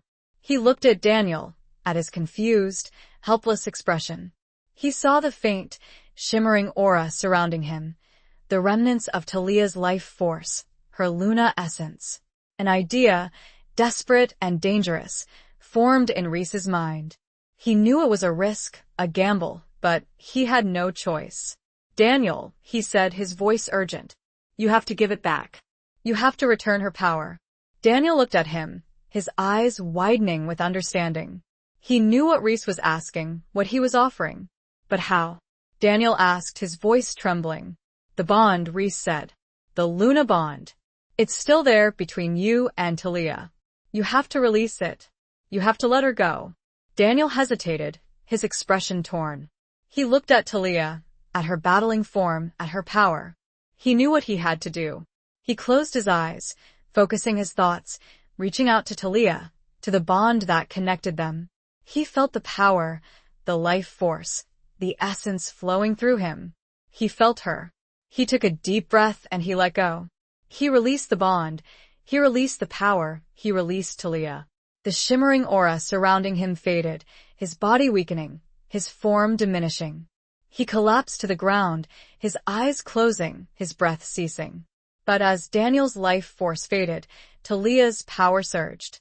The golden light surrounding her intensified, becoming brighter, stronger, more potent. She turned towards Mocker, her eyes blazing with fury, her voice ringing with authority. "It's over, Mocker," she said. "You have lost." She unleashed a wave of pure energy, a force so powerful it shattered the chamber. It ripped through the fortress. It obliterated Mocker. The battle was over. The war was won. But the choice remained, hanging, heavy in the air between them.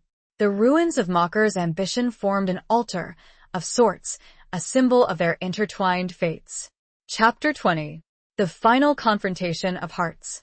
Silence descended upon the ruined chamber, the echoes of battle fading into a profound stillness. Talia stood amidst the wreckage, her body still glowing with the remnants of her unleashed power, her heart aching with a mixture of triumph, grief, and uncertainty. Mocker was gone, his reign of terror ended, his threat extinguished. But the cost had been high. Kaelin was dead. Daniel was gone. And her relationship with Rhys, the bond they had forged, was now complicated. Rhys approached her slowly, his eyes filled with a mixture of awe, relief, and apprehension. He had witnessed her power, her strength, her transformation.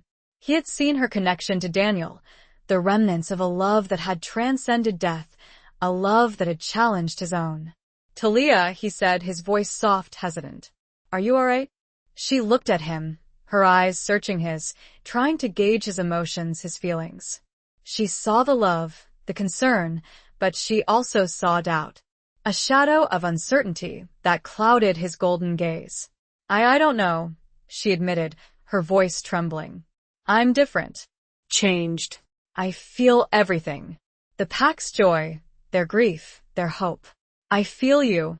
She reached out and touched his face, her fingers tracing the lines of his jaw, the curve of his cheek. She could feel his emotions, his love, his fear. She could feel the bond, the connection between them, still strong, still vibrant. But it was different, tinged with the echoes of another love, with the memory of Daniel. "I saw him, Rhys," she said, her voice barely a whisper. "Daniel. He sacrificed himself. For me. For us." Rhys nodded, his eyes filled with a deep sadness. He had seen it too, the final act of a man who had loved Talia, who had given her back. "He was a good man," Rhys said, his voice thick with emotion. "He loved you. And I loved him," Talia said, her voice catching in her throat. "But it was a different love, Rhys. A past love. A love that belonged to another life." She looked into Rhys's eyes, her gaze unwavering. "You," she said, her voice stronger now. "You are my present. My future. My destiny. Reese's eyes widened, his heart swelling with hope. He reached out and took her hands, his grip firm, reassuring. Are you sure? He asked, his voice husky with emotion. After everything after him? Talia smiled, a genuine smile that lit up her face, that chased away the shadows, that healed his heart. I'm sure, she said. The blood moon brought me to you, Reese. The bond it chose you. And I choose you. Again. And again. For all eternity. Reese pulled her close, his arms wrapping around her, holding her tight. He buried his face in her hair, breathing in her scent, the scent of pine and rain-soaked earth, the scent of home. I love you, Talia, he whispered, his voice filled with a love that was deeper, stronger, more profound than ever before. More than words can say. More than life itself. And I love you, Reese, she replied, her voice echoing his words, his feelings, his love. They stood there, embraced, amidst the ruins of Mocker's fortress, amidst the echoes of battle, amidst the ghosts of their past. They had faced death, they had faced betrayal, they had faced themselves. And they had emerged victorious, stronger, more united, more in love. The Shadowclaw pack, having secured the fortress and tended to their wounded, gathered outside the chamber, their eyes filled with relief, with joy. They had witnessed the battle, they had felt Talia's power, they had sensed their victory. Reese and Talia emerged from the chamber, hand in hand, their faces radiant, their love palpable. The pack roared their approval, their voices a chorus of celebration, of acceptance. Talia, the retired librarian, the woman who had lived a life of quiet solitude, had finally found her place. She was the Luna, the protector, the heart of the Shadowclaw pack. And she was home. The final confrontation had not been with a villain or a ghost, but with the deepest recesses of their own hearts. And love, in its most complex and enduring form, had triumphed. They looked to the horizon, a new dawn and new challenges. Epilogue. Years passed, seasons turning in a cycle of growth, change, and renewal. The Shadowclaw pack prospered under the leadership of Reese and Talia, their bond stronger than ever, their love a beacon of hope and strength for all who knew them. The memory of Mocker faded, becoming a cautionary tale, a reminder of the dangers of ambition and the enduring power of unity. Talia embraced her role as Luna, her wisdom, her compassion, and her unexpected strength guiding the pack through times of peace and prosperity. She learned to harness her powers, to heal the wounded, to comfort the grieving, to inspire the hopeful. She became a legend, a figure of reverence and respect, not just within the Shadowclaw pack, but throughout the werewolf world. The scars of the past remained, a reminder of the losses they had endured, of the sacrifices they had made. Kalen's memory was honored, his name whispered with reverence and gratitude. Daniel's sacrifice was not forgotten, his name etched in the annals of the pack's history, a testament to the enduring power of love, even in the face of death. Reese and Talia often visited the clearing where the blood moon had first brought them together, where their destiny had been revealed, where their love had been tested. They would stand there, hand in hand, gazing at the moon, remembering the journey they had taken, the challenges they had overcome, the love they had found. One evening, as the full moon cast its silvery glow over the clearing, Talia felt a familiar presence, a faint whisper of roses and pipe tobacco. She smiled, a knowing smile that spoke of acceptance, of peace. He's here, Reese, she said, her voice soft, filled with a gentle warmth. Reese nodded, his eyes filled with understanding. He could feel it too, the faint, ethereal presence of Daniel, a guardian angel, a silent protector, a friend. He's watching over us, Reese said, his voice husky with emotion. He's happy for us. Talia leaned against Reese, her head resting on his shoulder, her heart filled with a profound sense of gratitude. She had found her place, her purpose, her love. She had faced her fears, she had embraced her destiny, she had become whole. They stood there, bathed in the moonlight, two souls intertwined, two hearts beating as one, Two lovers bound by the blood moon, forever and always. The wind whispered through the trees, carrying the scent of pine and wolf, of roses and pipe tobacco, of love and hope. And in the distance, a lone wolf howled, a sound of peace, of contentment, of eternity. The echoes of their past blended seamlessly with the promise of their future, a tapestry woven with threads of loss, sacrifice, and ultimately, enduring, triumphant love. The end.